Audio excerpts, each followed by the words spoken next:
So welcome back to our video series on how to be happy. It's good to see you again. This is our first video in the series, and this is the video on self-awareness. I'm not really making statements of fact in these videos, but more so inviting you to engage in a discussion with me and sharing my thoughts on these issues. So I invite your comments and encourage the discussion.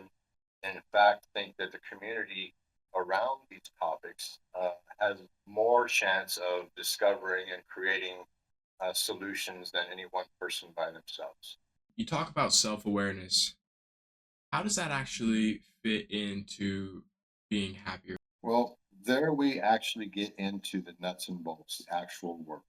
This works in two ways. You might think of the old metaphor of a carrot and a stick, that if you have a donkey, you could hang a stick and then there'd be a carrot there, and the donkey will chase the carrot.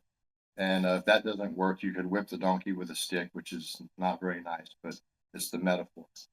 That is to say that we are moved both by things that we approach and things that we avoid. And so being more aware of self allows you to become more tuned and more responsive to the sort of sticks in life, if that makes sense. I think a lot of people deal with addictions or relationship issues where they're constantly kind of doing something that is going to cause them suffering in the end of the day. So, how does one become more self aware that they're causing the suffering? This is the big question. This is what I spend my day working with people, working on this very question. So I think the place you have to start is by taking ideas of blame, shame, guilt, should have, could have, would have, and all these ways in which we feel less than and we're blinded by when we try to look at our own behavior and our own history. This is critical. This is critical.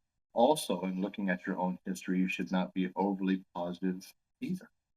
What we want is to look plainly at our own history and have nothing hide from us. Notice that most of the things that are causing suffering in your life have a history, and that history has a pattern. And you are central to that pattern since it's happening to you, and you are the one suffering. So if you are central to the pattern, once you've noticed the pattern, and look, where are we now? We're at self awareness. When we begin to notice our own patterns, this is what we mean to become self aware. Right.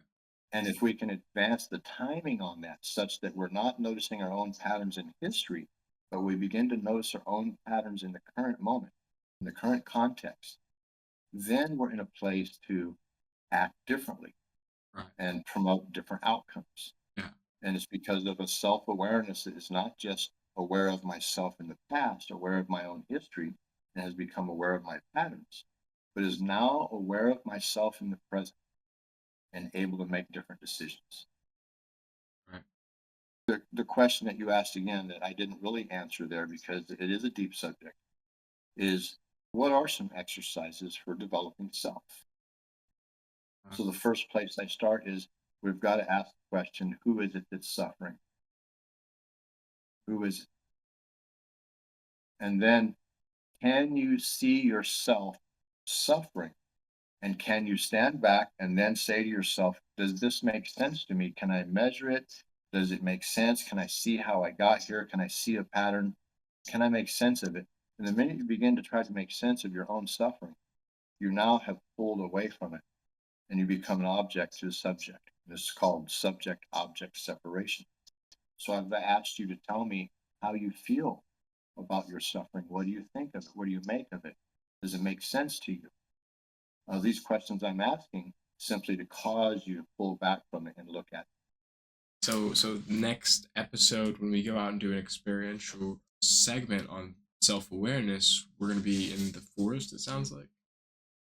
Yeah, we'll go right out here. There's a forest near the house here, or perhaps we'll go down to the beach, or maybe just out in the backyard in the forest here. Our next video will take us out into the field, and we'll actually maybe go out to the beach here or into the forest and do some exercise together. Join me wherever you can, however you can, and we'll have direct experience of self.